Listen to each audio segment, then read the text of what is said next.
If you're new here, my name is RuthAnn. My husband Lance was a service connected, disabled U.S. Navy veteran. He was sick for 25 of the 27 years we were together, and for the last 12 years of his life, I was his full time caregiver. This podcast is about caregiving in all its forms. Today's guest has a very unique caregiving story. What began as an occasional need for help soon turned into much more. My friend Shawn became an unintentional caregiver for his neighbor, Robert. This is the first of 4 episodes focusing on how Shawn became Robert's caregiver and also focusing on dementia and how that changed their relationship. Shawn, thanks for being here today. Can you share a little bit about yourself and how you met Robert? Well, I live in a very rural area, and I, along with my wife, we were volunteer firefighters and EMTs, and I was also the assistant fire chief.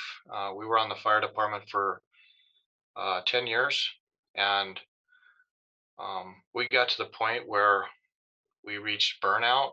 We were going to so many car accidents and things like that on the interstate and running to calls all the time. We decided to retire once we found good people to take our place. And that was our way to give back to humanity. We always try to make the world a better place than when we first approached it. And so we stopped doing that. And what was weird about that was kind of our mission. But there was other plans for us apparently, because less than a week after we retired from the fire department, the house next to us out here sold, and a man named Robert moved there. And Robert would have a huge impact on my life all the way till this day. And that was 9 years ago. You said that you live in a rural area. How far away is Robert's house from yours? So we live 20 miles from a tiny little town, which is another hour's drive from any larger towns. Our tiny town has almost no services, just a few gas stations and not much else. And so we live 20 miles out into the forest from that little town. And then originally Robert moved next door to us, but then he thought there was too much traffic here, which I found strange because we live in the middle of nowhere. So he bought a house 3 miles further into the forest. Well, how did you and Robert become friends then? And what was your relationship like in those early days? Well, when Robert moved next door, um, I met him. He seemed like a nice man. He was my parents' age, and he uh, retired. He was a prison guard for 27 years. And the reason he moved out here is because he said that for nearly 30 years, all he heard was men hollering at this correctional institution. And so when he retired, his goal was to just get away from noise and sound. So I met him and he was nice. And I offered, just like I did to the rest of my neighbors, offered to help him if he needed help on anything. I was younger and had some capability to help him. I had a backhoe and things like that. He took me up on some of that stuff. But the very first Christmas he was here, so we were sitting around the table at for Christmas dinner, my wife and kids and I thought of Robert. He was down there in his house alone, and I thought, maybe I should go see him. So later after the dinner, I went down to visit him, and he was all alone. And I started learning a little bit more about his situation. He was one of 9 children, and none of them are alive. And he had one son he hadn't heard from in a long time. He said he did hear from him occasionally on the phone, but only when he needed money. And so I spent the time getting to know him a little bit more on Christmas Day, the very first time he had moved here. And he told me about things and a divorce he had gone through with his son's mother. And he cried, and, and then that right there just kind of set things in motion to where I really started caring about him a little bit more because I knew he didn't have anybody. So you were starting to help him a little bit more before you even noticed that there was something wrong with him. Yes, he was a little bit peculiar in some ways, because he didn't fully fit in out here, but uh, I tried to help him as much as possible, and I didn't notice anything off at that time. Other than later, I would look back on some of that and realize it. Well, what were some of the early signs that Robert was struggling? Some early signs were he had some absent-mindedness, but I didn't pay that much attention to that because a lot of neighbors had that, and a lot of my family members, would have some absent-mindedness. But his examples of being absent-minded and forgetting things, or not thinking things through, were a little bit more on the extreme side than was typical. And so, there was that, and then when he was dealing with people at companies, when he moved here, for instance, he had a U-Haul truck and trailer he rented, and he came here and he called them about extending the rental one more day, and how much would that cost. He just needed for an extra few hours or something. And that was the first time I'd actually heard him almost screamed to the person on the phone and call him an idiot and everything. And I thought, here's this nice man, and this is just completely out of character for him. So those kind of things would come into play later as well. But he was definitely absent-minded. He struggled a little bit with grasping concepts in the future. Like if we need to get something done in his yard, he he would put the cart before the horse a lot. He would say, we need to do this. I would tell him this is what we need to do, and then he would pile boards in my way because we need those boards later. But I would trip over them because So there's just little minor examples, but they were very annoying. But there was various things like that. Were there subtle clues you missed at first that later you recognized as being signs or symptoms of dementia? Yeah, it was I would say the anger issues, and then another one I really didn't even know at the time was word substitution. He was so bad at not remembering common words that it was really noticeable. When he couldn't remember the word wallet, so he would just look at me and he would, instead of use the word, he'd use a description of what he's trying to talk about. So he'd say, "Where's my money pouch?" Because and he did that with hundreds and hundreds of words that were just really common. And he did that pretty early on, and as time went on, that just got worse and worse. But there were all these little clues here and there. And then, of course, if we were to talk about his driving, oh man, his driving was bad early on. Recognizing dementia early is very challenging, especially if you're not related to that person and if you don't have any experience with dementia at all. So I know that this is going to be very helpful to our listeners. You do have some great stories about those early days. Would you like to share a couple of them?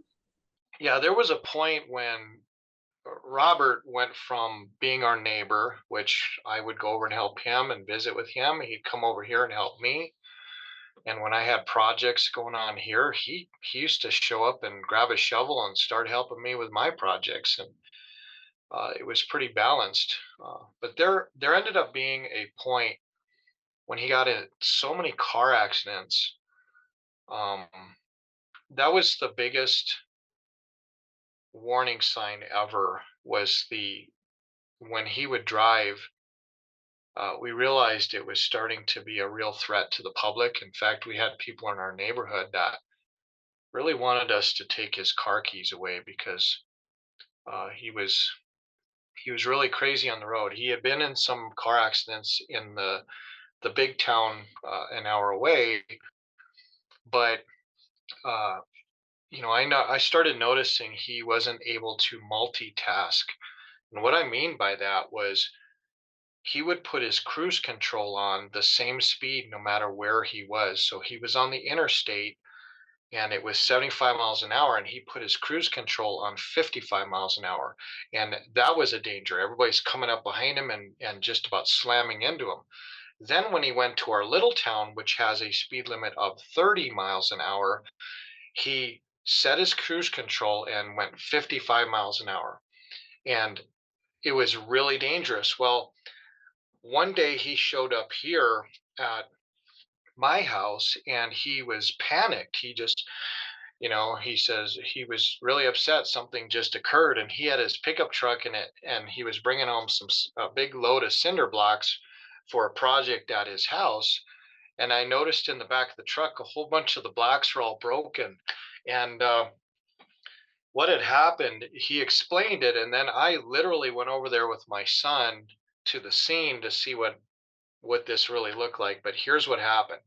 He was coming into our neighborhood, which has a speed limit of 45 miles an hour. He had his cruise control on at 55. That's what he always does. He came right up behind a vehicle that was traveling down our road, and the vehicle needed to make a left turn.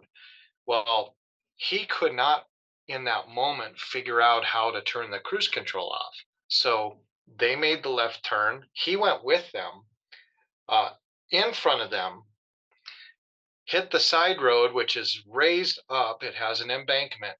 He hit the side road, flew. He ramped the truck more than 20 feet in the air in front of these people and landed and still couldn't figure out how to get the cruise control off. And then just violently swerved and got back on the road and just kept going to my house. And so that was so crazy that me, my son, and other neighbors went over and looked at his tire prints where they went off the road and then left the road. There was no sign of a vehicle for 20 feet. And then he had landed. And that's not the only thing, there was another situation where I was helping him build a porch on his house, and he went to Home Depot and he just bought all this stuff and piled it in the back of his truck and didn't even think to close a tailgate or tie any of it down. So when he pulled out on the main road in the big town, uh, everything came out in the intersection, and he kept going. And so he drives an entire hour. He gets to our small town to check the mail before he comes home. And I get this phone call from him, and he's really upset because he looked in the back of his truck and there was only one item that he had bought that was still in the truck. He says he doesn't know where it is. And the problem I had was there was some concrete piers for his porch that were solid concrete he purchased, and there was 16 of them, and one of them was the only thing that was remaining in the back of the truck. So I had to make a bunch of phone calls and check to see if he had lost the load on the interstate, because if somebody were to hit that at 75 miles an hour, they're gonna probably have an accident and be killed. So it was these type of things that was the turning point for me deciding I need to protect the public. It wasn't just enough. I mean, he was also pulled over by highway patrol, and he'd have little citations or warnings in his glove box. And the highway patrol would say, the reason they pulled him over is he's not maintaining his lane. He's just drifting here and there, but he wasn't drunk. So they weren't really doing anything about it. So I felt like I really need to protect the public. And that's when my wife and I started offering to go get his groceries and go make those runs to the big town once a week like he was doing when we do it. So that's when it all started. Wow. Those are some crazy stories about how dementia affects a patient in the early days. And I think that those are really great examples of why we need to be vigilant with our loved ones as they get older, especially, and recognize those early signs. Because, like you said, driving can be so dangerous, not only to the person driving, but also anyone around them. How long after you met Robert did these events happen? It was approximately 3 years after I met Robert that we ended up having to try to keep him from driving. And then from then on, the dependency on me just increased drastically. But it was 3 years into it. I remember you talking about another incident where, and it was during a time where Robert was more confused and getting lost. Can you share that story? So recently, I ran into a neighbor out here I hadn't seen in a long time, and he was really glad Robert was uh, not at his home anymore and out of our neighborhood because back when Robert was living at his house and driving and getting his groceries and everything, um, he got a phone call from his wife. This man got a phone call from his wife, and she said, "There's a man on our porch." And she was really worried, and he was kind of trying to get in. And so this man went home and he recognized Robert. And Robert was really confused, like why that wasn't his house. And so this man uh, offered to help Robert get home, but they couldn't find Robert's pickup truck.